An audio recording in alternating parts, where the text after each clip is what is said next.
Alright guys, so on this episode it's going to be something totally different. We're going to be talking about camera equipment. Basically, I'm going to show you what's in my bag when I shoot those short films. I've been getting a lot of emails and questions on Instagram and on YouTube. I'll try to make the best video with all the equipment, with the details.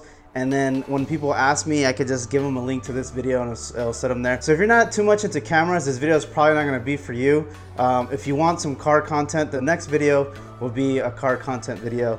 So let's get to it. This is the first thing I want to talk about, which is my camera. The camera that I use is a Panasonic GH4. The reason why I went to this camera is because it's the first camera that ever came out with internal 4K.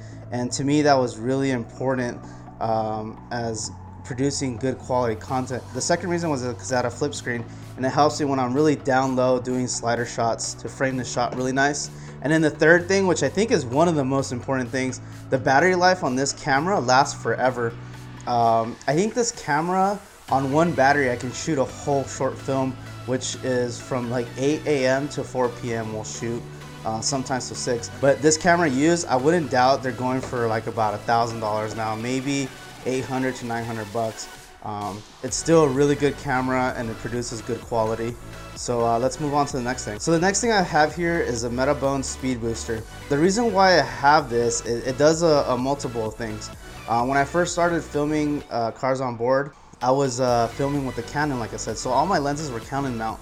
So this basically, on this side, it's a micro four thirds, and then on this side you can mount all Canon lenses, primes and actual ones that need information. So this guy is really expensive. There is cheaper options if you're just using a prime lens that doesn't need to communicate to the camera for like about 100 bucks. This one's electronic, so this does communicate to the camera, so I could like focus and change the aperture and stuff like that. And also this creates like a magnet effect. As you can see, there's glass in there, so it creates more f-stops for the camera. My next lens I'm going to talk about is my Tokina 11 to 16mm f2.8. This is an awesome lens. I love this lens. This is like my go-to for all my wide shots. So when I go to like the suction cup on the car, roller shots to slider shots of the wheels and stuff like that, I use this lens. This gives a really wide view. So basically these are the millimeters right here, if you see on the bottom. Right here, these numbers, it goes 11, 12, 13, 14, and up to 16. Basically, you can change it to whatever you want. 11 being the widest angle possible for this lens, and then 16 being the most narrow, which is still pretty wide. This brand new, I think it's like $450. It used to be $700. I recently just bought another one because I broke one. This is my second one. I just recently bought this on Craigslist for 250 bucks, which is a steal. So yeah, this is my go-to lens, and I'll show you how it mounts onto the camera. So this isn't actually a mount for Canon, and it's a third party. It's not a Canon lens, it's a Tokina, which is like an aftermarket brand. But this mount back here is for Canon. So basically I can line up that white part with that red part right there, where you can see right here, and locks, and then there you go, that's my setup. Alright guys, so here's the next lens I use. People look down upon these lenses. They're Rokinon, they're like Korean or something like that, I'm not too sure. But this lens is a money maker. Like this has freaking returned my money like you wouldn't believe it. I've done so many projects with this. Basically, to get the cinematic view, you need a really high millimeter and a very low aperture, which is right here. So basically, this one stops, it opens up, see how wide it is? It opens up all the way to 1.4. So basically what that means, since it's wide open, it lets all this light in, so it gives you a very blurry look in the background, which is called, which most people know if you're not a cinematographer, but when you get that really shallow depth of field where it's blurry in the back, it's called shallow depth of field, which gives, most people call it blurry background or cinematic look. That's what this lens does, because it opens so wide. So if I shut it down to what the wide angle was, it's 2.8, right? What I told you guys. That's 2.8. See how it starts to close down? And then this is wide open for the cinematic look. All that light comes in. So the more light you put in it, the more cinematic look you get, the more shallow depth of field you get. So this is an 85mm that goes from 1.4 to 22 f-stops. This is a very bang for your buck lens. I think I paid 300 bucks. It retails for like 370 or 380. You can find these on Craigslist and on eBay. I think I bought this on eBay a long time ago. and I've had this for about 4 years and it's still holding up. I love this lens and I recommend it. Like, if you're gonna buy any lens, pick this lens up as your first lens, as a prime. It's a beautiful lens. The view and the stuff that you get with this is amazing. So this lens, I don't really recommend people buying this lens. I'll explain why, but it's still good. There's better options out there for the same price. This is my Nikon 50mm 1.4. If you notice, one trend is I like to have lenses that are very fast, which is a low f-stop number. So basically this is the same performance as that. It gives you that cinematic look and it's super wide open. But if you look at it, it's like super old school. Well, this lens is from like the 60s or the 70s. I actually bought this from an online store that specializes on vintage lenses. So this is a very vintage lens. And when I first bought this, I think it was like a 9 out of 10. So it had nothing really wrong with it. This was my first lens. I didn't know nothing about lenses. All I knew is like I needed a 50mm lens and I didn't want to spend too much money because I didn't know what it was gonna do. I bought this lens for like $90 and I still use it. The flaws with this is that it gives you some weird skin colors, like the purples. Like, I don't know, it's just weird. Like sometimes the skin looks purple and bluish.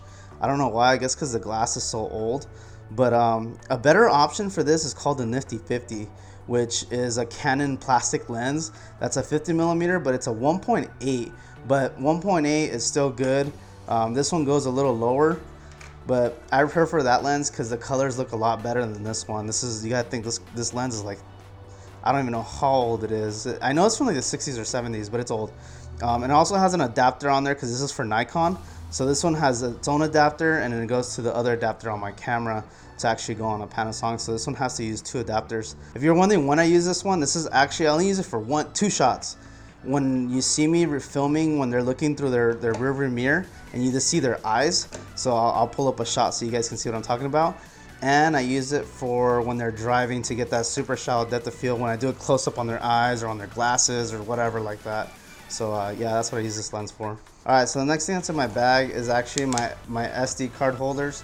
What's an SD card? Basically, it's the memory or hard drive that you're gonna put in your camera to save all your footage. I could get one big SD card to fit all the footage, but the reason I break it up in 64 gigs is if one of the files corrupt, I don't have to go and refilm everything. I would have to just refilm the interview. So I'll break it up into like roller shots, interview, and then beauty shots.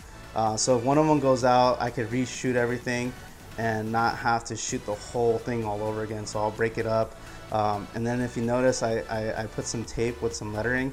So this is A, B, and C, so I can break it up and know which one I used already. And that's pretty much it. This is a nice little case to hold it, so they're nice and protected. So if it does rain and stuff, they're well sealed and protected. And I bought this on Amazon. And those cards I bought on Amazon too. The prices range, so I don't really know how much they cost. All right, so the next thing I want to talk about is the battery for the GH4. So as you can see, they're just all Panasonic brand batteries that I use.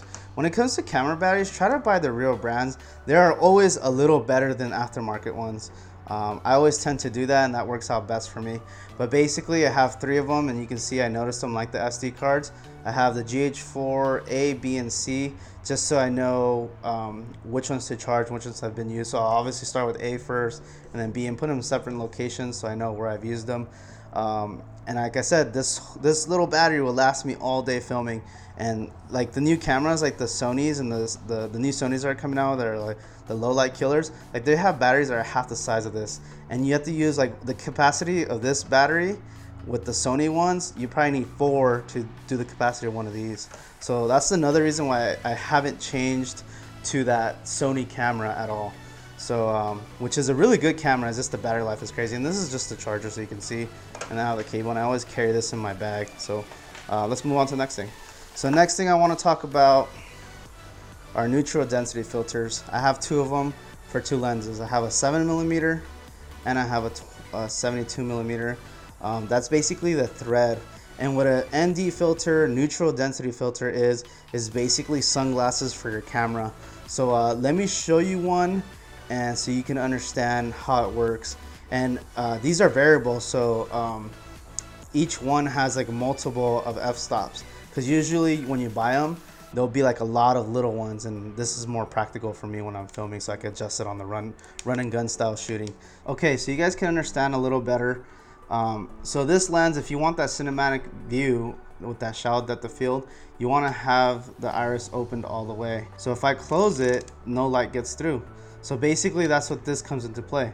So if I want shallow depth of field and it's a nice summer day, I can't shoot like this because all this light's going to be feeding into the camera and it's going to be blown out. You're not going to see anything. So what you do so you can have that shallow depth of field is you add one of these. So you basically screw this on, and you have to get the right thread for your lens, and you screw this guy on. You screw that on and you can see you can't even see through it anymore.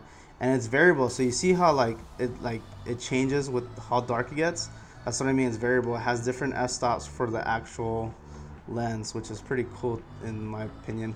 I could adjust it whenever I want. So basically that's what it's for. So when you want to film something with that cinematic look where the aperture is open all the way open, you're gonna need one of these if you're shooting in the sun. Unless it's like nighttime, you'll be fine. But if the sun, you have the sun out, you're gonna get too much light coming in, it's gonna blow out your image and you're not gonna get nothing at all. So yeah, let's move on to the next thing. So right here is my cleaning kit. This is one of the most important things I carry in my bag. Usually I clean my lenses and my camera before a shoot and after a shoot. So basically, let me explain how you clean a lens properly. The first thing you're gonna need is this guy right here. Basically what this does, it blows air. It's kind of like that sucky thing that they use for babies when their nose are running. But instead of sucking, it's meant to blow air through. You want to clean this part of the lens. You hold it at an angle, not all the way down, you kind of like this. And you just blow all the dust that lives in there, like this. And as you're blowing the dust away, what you're trying to do is get all the big rocks or particles of dust out of your lens. After you do that process and you got the most that you can get out with that little suction thing, then you get this little brush and you do little circles and then get all the lighter dust out of the way. Once you get that done and you're satisfied with that, you're gonna put one drop of this guy, which is a lens cleaner. Then you're gonna clean it with this like fabric lens cleaner paper. And it's kind of like a tissue paper looking thing. You use that to wipe it down, and then you also just rip a piece of this and wet it with the same stuff so it's lubricated. You don't want to do anything dry because then you'll really damage it. Then you'll see that your lens is all smeared, and then you have like this like microfiber kind of rag, and then you just wipe all that residue off and you have a crisp lens. And that's how you clean your camera lenses.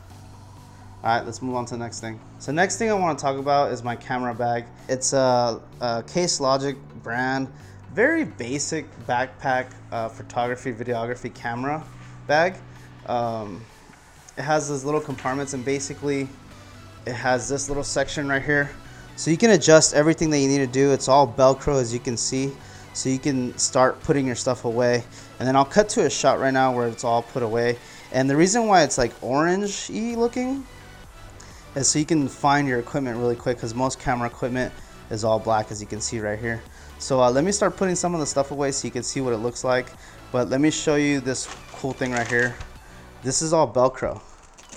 So you can adjust this however you like. So I have it all adjusted how I like, and I'll start putting stuff in here so you guys can see what it looks like.